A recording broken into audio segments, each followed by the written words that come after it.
Hai pendengar setia Artmax Podcast, apa kabar? Di sini ada aku Pinky dan temanku Rianisa. Halo Rianisa. Halo guys, welcome back to Artmax Podcast.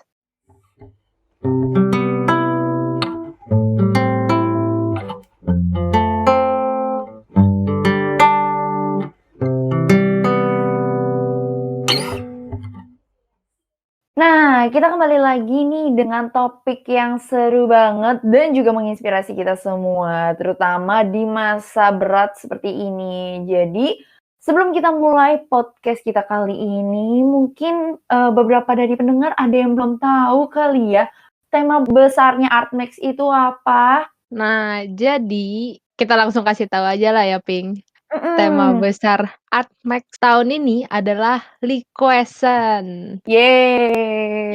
Yeay. Nah, liquescence itu artinya sendiri adalah menjadi air atau liquid. Nah, kenapa sih tema liquescence ini diangkat? Kita tuh mau ajak buat kita semua beradaptasi sama perubahan yang datang dengan tiba-tiba. Kayak di masa pandemi kayak gini, kan dunia dipaksa berubah tuh dalam sekejap mata. Mau sekolah, kuliah, semua aspek dalam hidup kita berubah gitu. Jadi, kita kan perlu jiwa yang siap buat menghadapinya.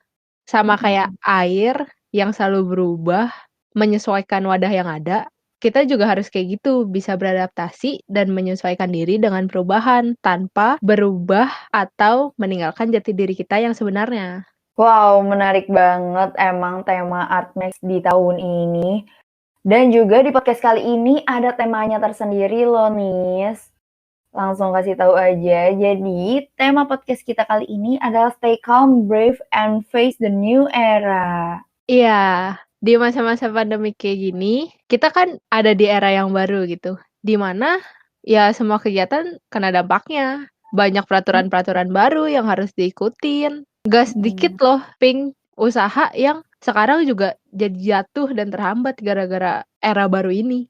Iya, bener banget sih. Apalagi kita kan ya sebagai para desainer banyak banget ikut kena dampaknya, mau itu yang buruk ataupun juga dampak baiknya kan ya. Iya, berarti supaya kita bisa jadi desainer yang tetap inspirasi banyak orang, kita harus bisa berani dan pintar dalam menghadapi era baru ini ya, biar nggak ketinggalan, Ping. Betul banget, dan kabar baiknya itu bagi kita semua karena hari ini di podcast Artmix episode ke-7 kita bakal undang desainer grafis yang berpengalaman banget nih. Dan dia juga bakal sharing-sharing sama kasih tips ke calon desainer kayak kita. Gimana sih caranya bisa tetap stay calm dan berani menghadapi new era kayak gini nih? Wah, jadi nggak sabar nih buat berbincang-bincang sama kontributor kita. Pasti pada penasaran kan siapa orangnya? Langsung aja yuk kita sambut. Ini dia Kak Ayom Satrio. Halo Kak. Halo semuanya, Halo Kak, apa kabar nih Kak? baik, alhamdulillah baik. Nah, supaya pendengar juga kenal lebih dekat sama Kakak, boleh nih Kak perkenalkan diri Kakak dulu, latar belakang Kakak. Silakan Kak. Oke, halo semuanya, selamat siang ataupun selamat apapun waktu apapun ketika kalian dengerin podcast ini. Kenalin, saya Ayom Satrio, saya adalah seorang brand designer dan juga content creator. Saya mulai bikin konten, saya mulai kerja profesional sebagai desainer grafis ya di tahun 2016 dan saya mulai bikin konten di Instagram tahun 2019. Sekarang ini lagi develop akun TikTok kebetulan gitu. Jadi uh, selain fokus di produksi desain dan konsultasi klien, saya juga fokus di personal branding di sosial media gitu. Oh, wow, menarik sekali nih dari latar belakangnya Kak Ayom. Nah, sebelum kita terjun ke topik lebih jauh lagi nih Kak, aku mau nanya dong, gimana sih awal mulanya Kak Ayom tuh terjun ke dunia desain grafis dan merintis usaha logo di Ayom Studio? Oke. Secara profesional ya, kalau misalnya secara Mhm. profesional. Karena kalau misalnya kita mungkin tarik ulur gitu, dari dulu itu tuh nggak yang desain grafis tuh emang buat buat profesional gitu. Tujuannya, wah ntar bisa jadi profesional tuh sebenarnya nggak ada kepikiran gitu dulu ya. Cuma untuk mulai menjadikan desain grafis sebagai profesi ini kan tahun 2016 lalu. Itu kebetulan saya kerja di sebuah PH, production house. Sebenarnya kalau misalnya basicnya bukan logo malah ya, saya dulu di publishing gitu. Jadi kayak percetakan gitu. Nah, dari situ abis itu ada koneksi ke beberapa website platform buat freelance designer, kayak 99 Design. Abis itu ada Design Crowd juga, dulu pernah ikut Design Crowd. Habis itu kemudian ada Fiverr ya, kalau nggak salah Fiverr. Itu jadi dari beberapa platform itu mulai kenal koneksi ke beberapa klien di luar sana, dan akhirnya ada yang mengontrak jadi desainernya kantor itu selama setahun. Jadi kerja monitor, kebetulan klien yang dari US itu pengen tanda tangan kontrak gitu. Ayo kontrak kerja bareng gitu. Jadi ya mulai apa namanya, mulai berkarir stabilnya ketika itu ya, ketika udah dapat kontrak di US itu begitu. Terus sekarang karena kontraknya udah kelar, sebelum kelar tuh prepare-nya ya itu tadi, nge-personal branding tadi itu. Wow, keren banget sih, Kak.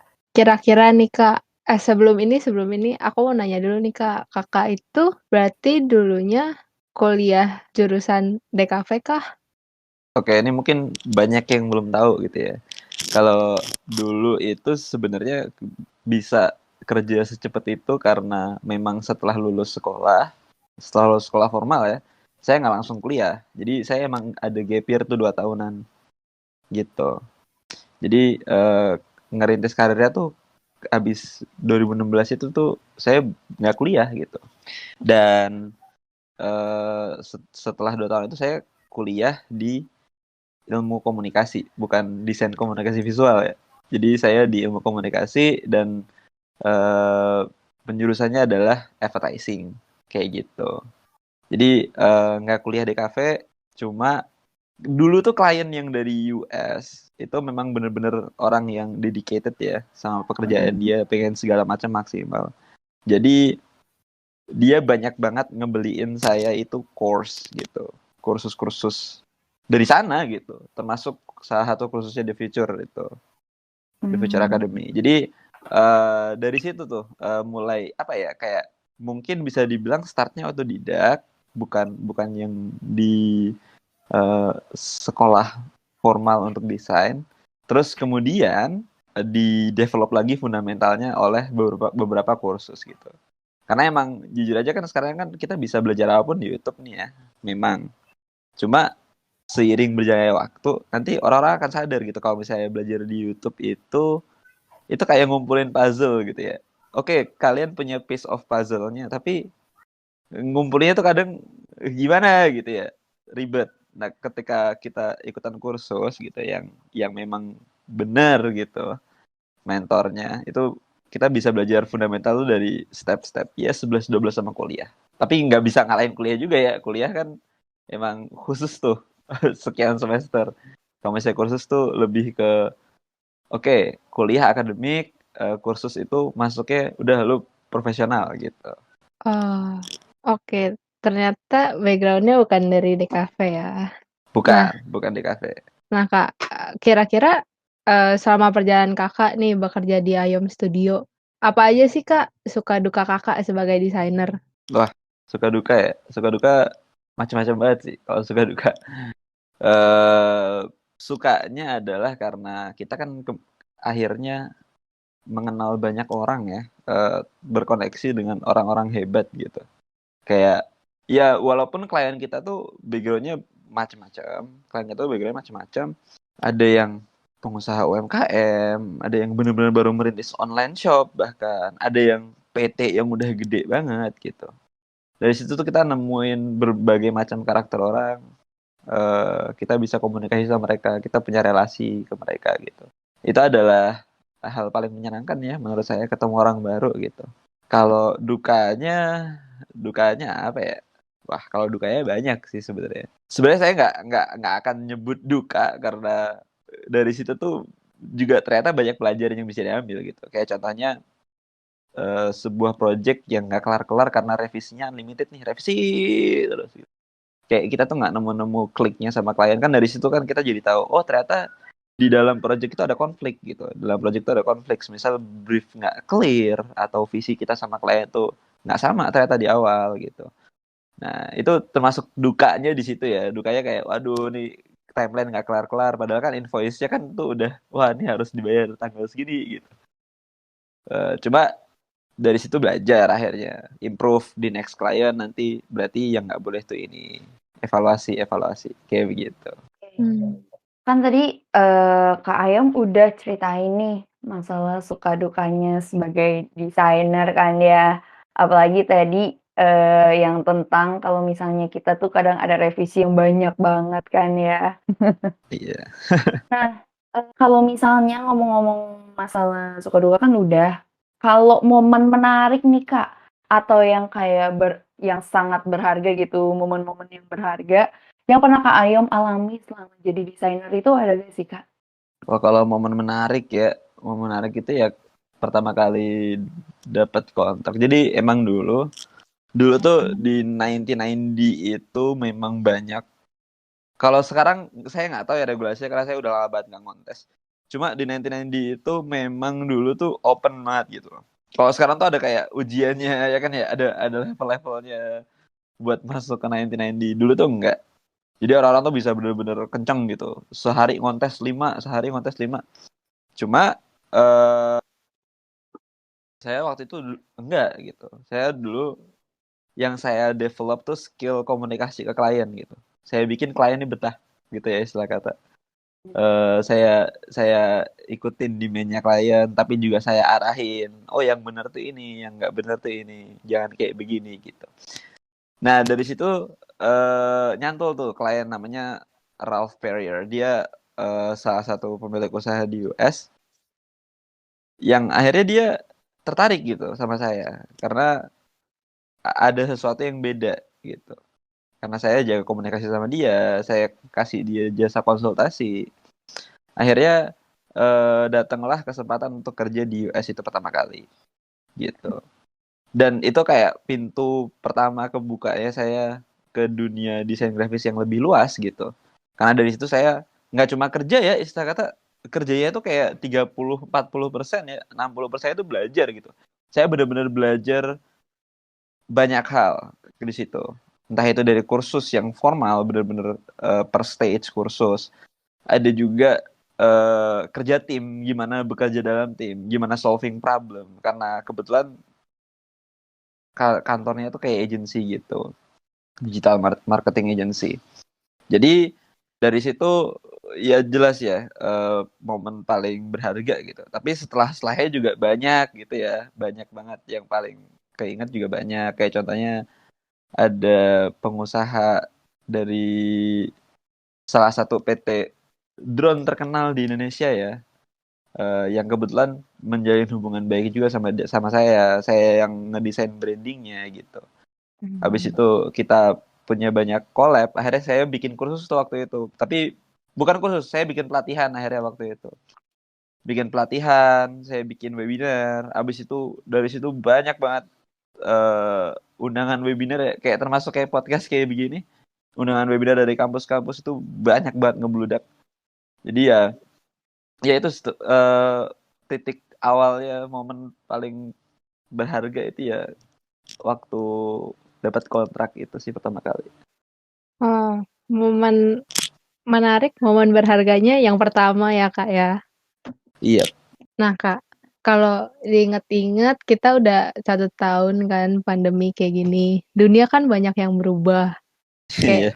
segala aspek tuh berubah. Gimana sih tanggapan Kakak mengenai hal ini? Kayak kena nggak sih dampak perubahannya ke Kakak sendiri gitu sebagai desainer? Oke, karena saya spesifiknya ngedesain brand ya. Eh gini, kalau misalnya ngomongin pandemi ngefek ke siapa, ya Allah, semuanya ya, nggak ada yang nggak kena efek gitu kayak dari warung kecil di pinggir jalan sampai Pizza Hut jualan pakai motor gitu kan. Kita kan nggak pernah kepikiran kan sampai ada kejadian kayak begitu gitu. Itu beneran kena impact ya. Dan ya saya sebagai desainer brand sendiri ngerasa kayak ya pandemi gitu. Siapa yang mau ngedesain brand? Ada orang-orang pada brand-brandnya pada bertahan gitu kan. Cuma saya tuh belajar dari waktu kontrak saya udah mau habis gitu. Kontrak saya udah mau habis dan kebetulan saya juga udah mau masuk kuliah kan ketika itu. Jadi saya mikir, oke, saya harus build personal brand. 3 bulan sebelum resign saya harus develop. Ini kira-kira ada ininya nggak? Ada progresnya nggak gitu? Oh oke. 3 bulan ternyata follower 10K gitu. Organik. Udah belajar gimana cara bikin konten. Dulu konten saya pertama tuh adalah konten microblog ya, konten carousel gitu. Oke, ternyata ini rame nih. Ini sustain ternyata. Berarti saya udah punya tabungan untuk habis resign gitu. Nah, plus sebelum resign juga saya tuh kayak, oke, karena habis ini resign dan full nge-freelance, saya harus mikir, kalau nge-full nge-freelance, berarti saya gajinya nggak tetap nih, gitu kan. Saya gajinya nggak tetap. Nah, berarti saya harus mikirin at least 2 bulan pertama setelah resign itu saya nggak dapat gaji sama sekali. Bayangin 2 bulan pertama saya nggak dapat gaji sama sekali. Waktu itu saya mikirnya kayak gitu. Jadi sebelum resign saya nabung tuh. Saya nabung bener-bener project apa aja ambil plus mengurangi pengeluaran gitu kan. Nah, itu cerita ketika resign gitu. Dan ternyata ketika pandemi ini bener-bener kepake gitu. Pola yang seperti itu kepake banget. Jadi prepare di awal itu penting banget ya kan, prepare di awal, tabungan lah, ini kita nggak usah ngomongin ribetnya saham segala macam, nabung gitu, udah nabung, tabungan itu sepenting itu untuk dana darurat. Nah setelah itu harus mikir juga ini gimana pekerjaan utama kita sebagai brand design, sebagai saya ya desainer ya, karena saya punya brand di Instagram ya, istilah kata saya punya personal brand di Instagram sebagai desainer gitu. At least saya itu punya yang namanya jejak digital.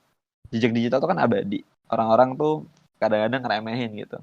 Padahal jejak digital tuh kita nggak akan pernah tahu nanti kayak gimana impact-nya di depan gitu. Nah saya juga termasuk kayak gitu.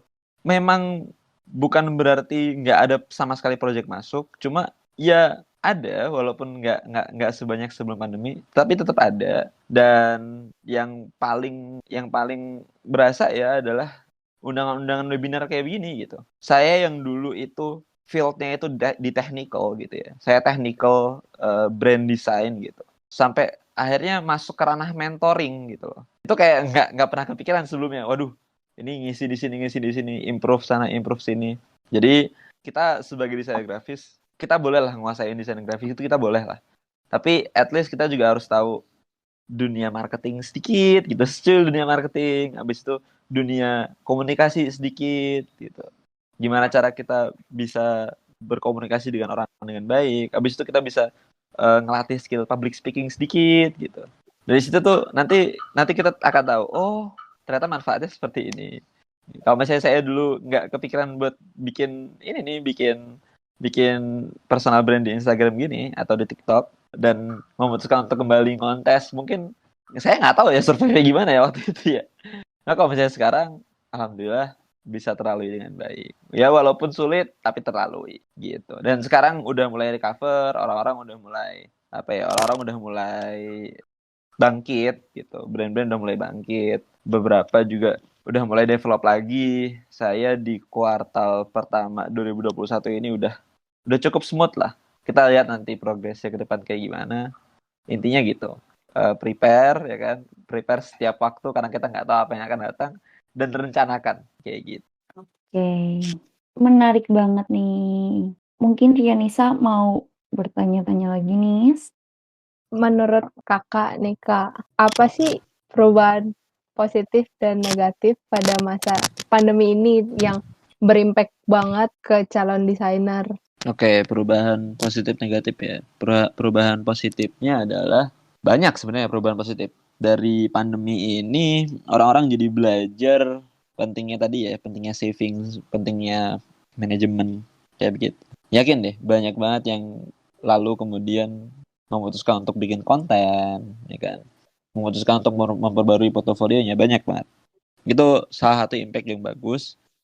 Dan banyak juga teknik-teknik, kalau di brand design sendiri banyak banget teknik-teknik brand activation yang baru gitu, yang bisa kita pelajarin, brand activation yang baru di sosmed. Itu gimana orang-orang kita ngedevelop konten buat klien, gimana mereka bisa ngadain event walaupun pandemi, event-event ya kayak gini, webinar atau mungkin talk show gitu.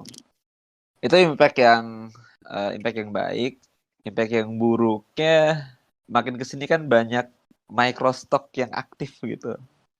Kalau dulu kan kita kalau nyari aset gitu di internet kan banyak kayak yang free for commercial use, dan kita tuh ngedevelop sendiri gitu lagi gitu. Nah sekarang tuh ada banyak template based ya kan, salah satunya Canva gitu ya. Nah itu banyak yang ngerasa bahwa wah ini market gue diambil sama Canva gitu. Banyak banget tuh kayak di TikTok sendiri, banyak kan kreator Canva bermunculan gitu kan. Setelah pandemi ini gimana orang-orang tuh bisa ngedesain brand mereka dari nol sampai sampai jual dan lain-lain, itu cuma dari Canva gitu. Banyak. Itu sebenarnya bukan impact negatif ya, itu kayak apa ya? Kayak seharusnya desainer itu tahu gitu kalau Canva itu bukan musuh sebenarnya gitu. Kalau kalau saya pribadi nih, saya ngenilai Canva itu oke lah. Canva itu ditujukan untuk orang-orang yang butuh desain ya, yang cepat dan murah atau bahkan gratis dan terlihat bagus gitu. Kelihatannya oke kan, desain-desain Canva tuh bagus-bagus gitu. Orang yang nggak bisa desain sama sekali itu bisa desain di Canva, cakep banget gitu. Cuma ada satu hal yang perlu dimengerti oleh orang-orang, adalah Canva itu template based gitu. Mau kalian ganti warna shape-nya kayak gimana dan lain-lain, itu bentuknya di template based. Walaupun di Canva juga kita bisa mulai dari artboard kosong ya. Cuma rata-rata user Canva memakai template based. Nah, template ini yang membuat hasil di Canva itu less valuable gitu. Itulah kenapa menurut saya sendiri Canva itu nggak akan pernah ngalahin desainer grafis gitu. Jadi buat desainer grafis tenang aja gitu, tenang aja. Ide sama otak kita tuh nggak bakal dikalahin sama mesin. Jangan terlalu panik sama kehadiran Canva gitu. Khususnya logo ya, di Canva ada logo itu jadi kayak wah ini di Canva bikin logo gratis, ngapain bikin logo di kalian gitu desainer. Ya silahkan bikin logo di Canva, karena mungkin market Anda adalah marketnya Canva gitu. Tapi kalau misalnya dipikir-pikir kembali, value dari sebuah logo yang dibuatlah desainer itu beda gitu. Kalau emang bikin logo di Canva gratis dan mudah, kenapa kok nggak perusahaan-perusahaan besar tuh bikin logo di Canva aja? Itu kan ada alasannya pasti. Jadi kayak begitu. Oke, benar-benar ini ya Kak, apa tuh namanya, sangat-sangat membuka mata pikiran kita sebagai para calon desainer sesungguhnya kan ya. Nah, mau nanya dong Kak, kalau misalnya kan tadi Kakak udah kasih tahu nih impact-nya, buat calon desainer positif sama negatifnya. Nah, menurut Kakak sendiri solusinya apa sih Kak buat menangani dari dampak negatifnya itu Kak? Oke, solusinya. Yang pertama, sebagai desainer, gini, desainer tuh kan kerjanya macam-macam nih, ranah kerjanya macam-macam. Ada yang on-site, ada yang off-site, ya kan? Ada yang full-time, ada yang freelance, dan lain-lain. Ada yang full-time freelancer, ada yang on-site, tapi dia statusnya freelancer, gitu. Nah, yang pertama tuh kita harus define dulu nih. Kita nanti mau bekerja di mana, gitu kan? Harus, pertama kali itu. Karena orang-orang mikirnya kayak, wah desain grafis sudah online aja, gitu. Padahal sebenarnya field-nya desain grafis di dunia onsite itu banyak banget. Brand itu butuh mereka, desainer grafis pasti butuh brand. Habis itu agency, kreatif studio, itu mereka butuh desainer grafis. Perusahaan bahkan ya, itu biasanya mereka butuh desainer grafis. Jadi dioptimalkan dulu nih, kita mau kemananya dicari dulu gitu, ya kan. Nah habis itu selesai kita tahu mau kemana, kita harus lihat ke diri kita sendiri gitu.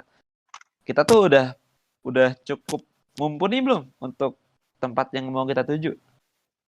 Dari hasil karya kita, skill kita, dan lain-lain. Khususnya adalah portofolio. Value-nya desain grafis itu kan ada di portofolio. Nah, portofolio sendiri itu ada 2 macam nih portofolio nih. Portofolio aktif sama portofolio pasif. Portofolio pasif tuh gimana maksudnya? Pasif dulu nih ya. Pasif tuh maksudnya kayak gini. Kita tuh bikin dummy project gitu. Dummy project itu kayak kliennya nggak ada. Kita cuma latihan doang. Hasil karya selama latihan gitu. Ini hasil hasil karya selama latihan. Kalian upload di sosmed. Nah, itu namanya portofolio pasif. Karena portofolio sebagus apapun hasilnya, portofolio kalian itu tidak memiliki value komersil. Tidak dipakai orang secara komersil. Nah, kemudian ada portofolio aktif. Portofolio aktif itu gimana? Portofolio aktif itu maksudnya adalah portofolio yang sifatnya komersil. Misalnya logo ini dipakai sama suatu perusahaan, logo ini dipakai sama suatu usaha, gitu. Nah, itu yang harus diperkaya dulu portofolio kalian sebagai seorang desainer. Gimana caranya nyari portofolio kalau misalnya kita kerja aja belum pernah gitu kan, pengalaman kerja nggak ada? Gampang, kita nggak perlu jauh-jauh, kita lihat orang sekitar, keluarga kita, atau tetangga kita, atau lingkungan sekitar kita. Itu banyak banget usaha-usaha yang punya prospek, yang oke gitu prospeknya. Cuma mereka tidak didesain dengan baik. Contoh nih, contoh aja. Habis itu kalian datang ke mereka, ajuin aja proposal. Saya mau ngedesain brand Bapak, saya mau ngedesain restoran Ibu dengan desain yang saya buat, dan saya mau jadiin ini portofolio gitu, gratis gitu. Jadi kalau ada yang minta harga temen gitu, ya jangan sering-sering, tapi karena itu nggak baik. Tapi sesekali kalau misalnya kalian tahu niat teman kalian tuh apa, kalian tahu maksud teman kalian tuh apa, mereka pun minta tolong gitu ya, kalian kasih aja gratis. Oke, ini gue kasih gratis, gue bikinin. Cuma nanti jadi portofolio buat kalian gitu. Itu ada manfaatnya buat kalian yang belum punya pengalaman kerja ya, pengalaman kerja sebagai seorang profesional itu penting banget. Jadi bikin portofolio aktif. Nah, setelah portofolio kalian udah cukup kuat, nah kalian mulai itu matching sama target yang kalian butuhkan, target yang kalian tuju gitu. Antara portofolio diri kalian dengan target yang kalian tuju itu gapnya seluas apa, gapnya sesempit apa. Jadi kita harus tahu dulu kantor A ini butuh desainer grafis yang kayak gimana, mereka mau stylenya yang kayak gimana. Portofolio kita itu udah cukup itu. Itu namanya teori close the gap. Jadi kita harus gap antara yang mereka butuhkan sama apa yang kita bisa kasih itu harus deket. Sama juga kalau misalnya kita mau ngontes di platform gitu, di sebuah platform kontes, atau kita mau jualan microstock, kita harus tahu dulu gitu. Kualitas kontestan di sini tuh kayak gimana sih logonya? Logo-logo yang di sini tuh kayak gimana sih? Kira-kira udah cukup belum ya? Yang gue bikin udah cukup belum ya? Kira-kira karya microstock yang gue buat nih udah layak jual belum ya? Gitu. Tanyakan sama diri kalian sendiri.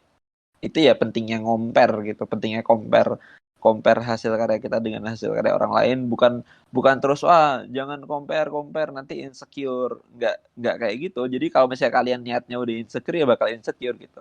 Niatkan compare diri kalian untuk tahu seberapa nih kurangnya, seberapa yang harus kita improve gitu.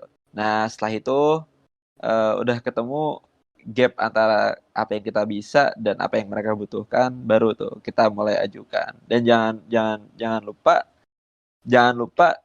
setiap kantor atau setiap usaha itu membutuhkan desainer yang beda-beda gitu. Biasanya kan kita orang-orang yang job hunter gitu kan. Mereka apply ke perusahaan tuh 50 portofolio dikirim sama, semua 50 portofolio itu mirip, semuanya sama, plek. Ya jangan gitu, di riset dulu mereka tuh butuhnya apa, kasih portofolio yang sesuai gitu.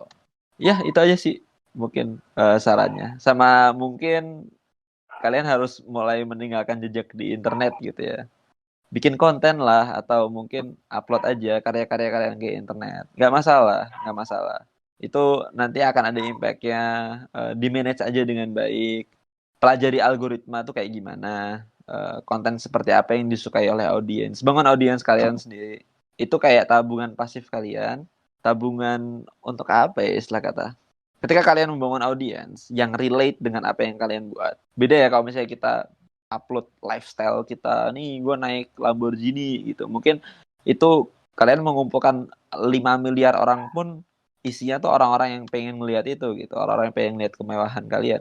Kalau misalnya kalian membangun audiens yang terdedikasi karena suka sama karya kalian sebagai seorang desainer, maka kalian membangun lingkungan yang sehat gitu. Mereka loyal sama kalian. Mereka ingin tahu bagaimana proses kalian membuatnya. Pertama kali itu kan kalau masih orang relate. Kalau masih orang relate, mereka akan nge-share, mereka akan nge-save postingan kalian karena menganggap postingan kalian itu penting gitu.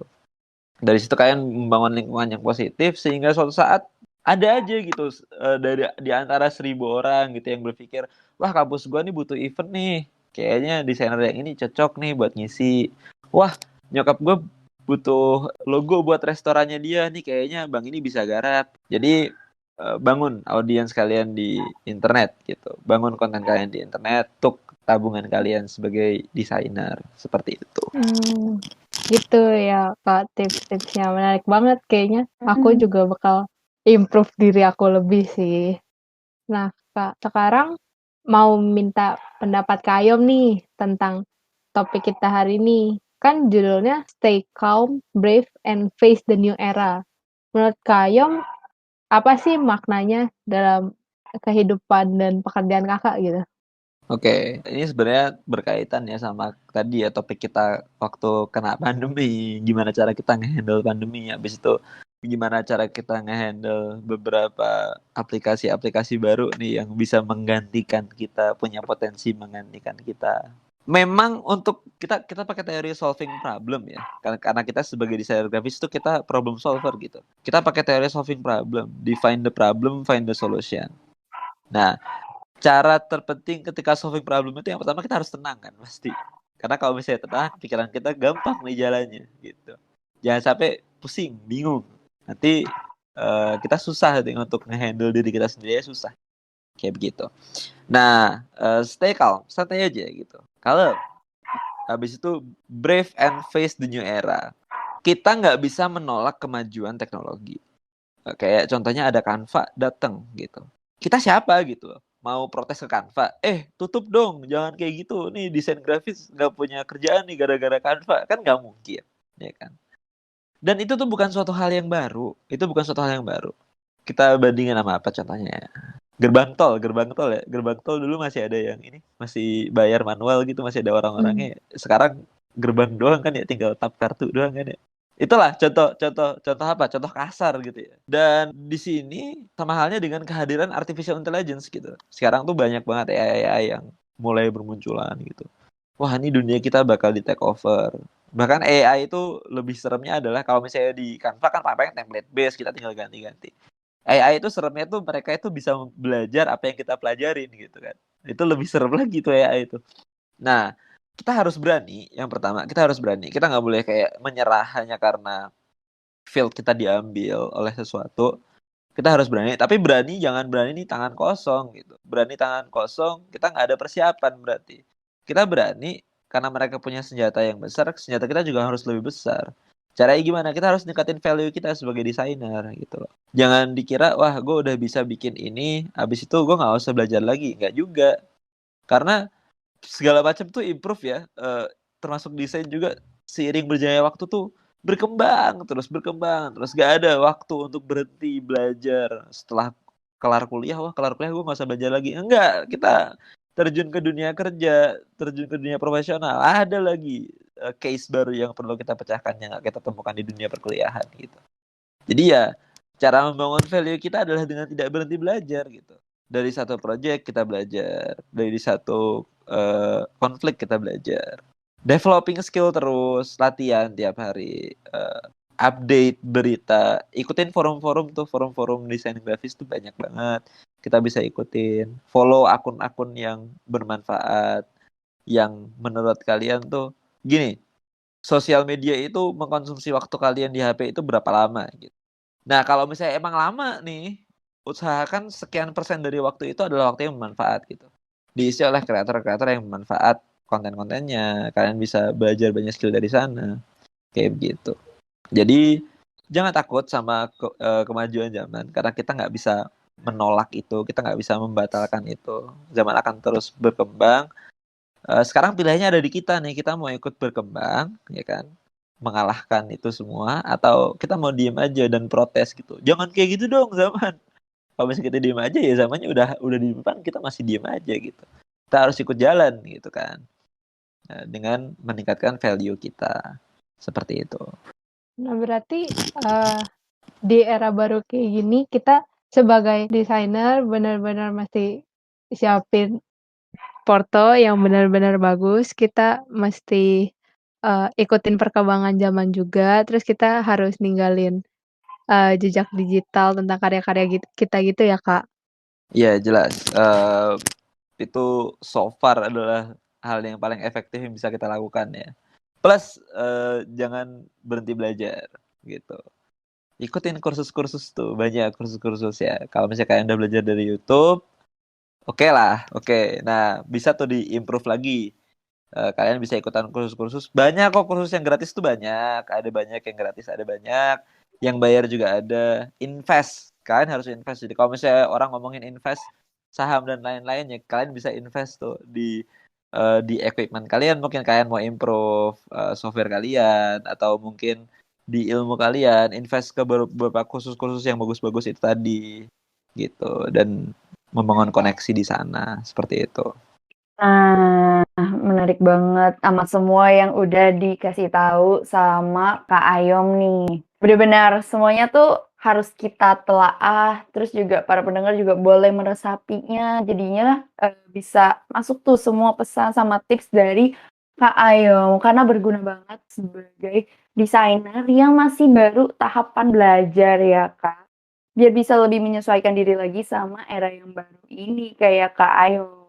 Nggak kerasa banget nih kita udah sampai di akhir podcast. Padahal kayaknya kita semua masih kepo nih sama Kak Ayom, ya nggak, Ping? Bener banget. Nah, sebelum itu kita tanya dulu nih Kak Ayom. Kak Ayom biasa mempromosikan hasil karyanya di mana aja nih, Kak? Misalnya Instagram atau ada website gitu, Kak, biar para pendengar yang masih kepo bisa langsung kepoin ke medsos Kakak aja. Oke, untuk karya sendiri, saya biasanya upload di Instagram @ayomstudio. Kalau misalnya konten-konten ya, saya uploadnya ke Ayom Satrio sama di TikTok juga. Untuk portofolio yang lengkap tuh ada di Behance, di behance.net/ayomsatrio. Cuma memang di waktu ini mungkin belum banyak yang diupdate. Pertama karena emang lagi overload banget kebetulan ini. Habis itu juga ada beberapa klien yang milih buat wah enggak lah, kita nggak apa namanya nggak usah diupload gitu, kita nggak usah dipasang gitu brand kita di portofolio masnya. Oke, nggak masalah. Ada juga yang beberapa yang mungkin dari pihak kitanya sendiri kurang srek sama karyanya, sama apa yang dipilih klien gitu, jadi kita nggak upload gitu kan. Ya nanti seiring berjalannya waktu bisa lah, sedikit-sedikit kita kasih karya-karya yang pernah kita buat. Oke, seru banget ya ngobrol-ngobrol sama Kak Ayom, jadi bisa mendapat insight baru. Cuma emang karena waktunya terbatas, jadi mungkin cukup sampai di sesi kali ini. Kita ngobrol-ngobrol seru sama Kak Ayom Satrio dari Ayom Studio. Mungkin next time kita bisa ngeluangin waktu buat berbincang-bincang lagi ya, Kak. Oke. Oke. Terima kasih banyak Kak Ayom karena udah mau bergabung bersama kami. Dan juga semoga podcast Artmax episode ke-7 ini bermanfaat buat kalian para setia Artmax Podcast. Thank you Kak Ayom. Makasih banyak ya nih Artmax ya udah ngundang ya. Thank you Kak. Ditunggu ya podcast berikutnya. Dijamin deh pasti kalian gak akan rugi jadi pendengar setia Artmax Podcast. Jangan lupa buat follow Spotify Artmax Podcast dan kita juga ada di YouTube Artmax Magazine. Jangan lupa buat di like, komen, sama subscribe channel YouTube kita. Dan juga jangan lupa buat follow juga di Instagram kita di ArtMaxMax. ARTMAXMAGZ. Stay tune semuanya. Dan tentunya acara ini didukung oleh media partner, acara mahasiswa, Citra Pesona Tarumanegara, Oranye, Paduan Suara Universitas Tarumanegara, Radio Kampus ITB, Radio Universitas Tarumanegara, Rupa Reka Explorer, seputar event, garis bawah, info pensi, kabar kampus, dan kreatif. Dan ada juga Maka Magazine, majalah Ketik, majalah Sketsa, Majalah Sunday, Masterpiece Magazine, Event Apa Aja, Event Banget, Event Jakarta, Event Jurnal, Titik 2, dan Wusu Tarumanegara. Mohon maaf kalau ada salah kata. Sampai jumpa di podcast selanjutnya. Kami berdua pamit undur diri. Stay safe, stay healthy, Untar untuk Indonesia.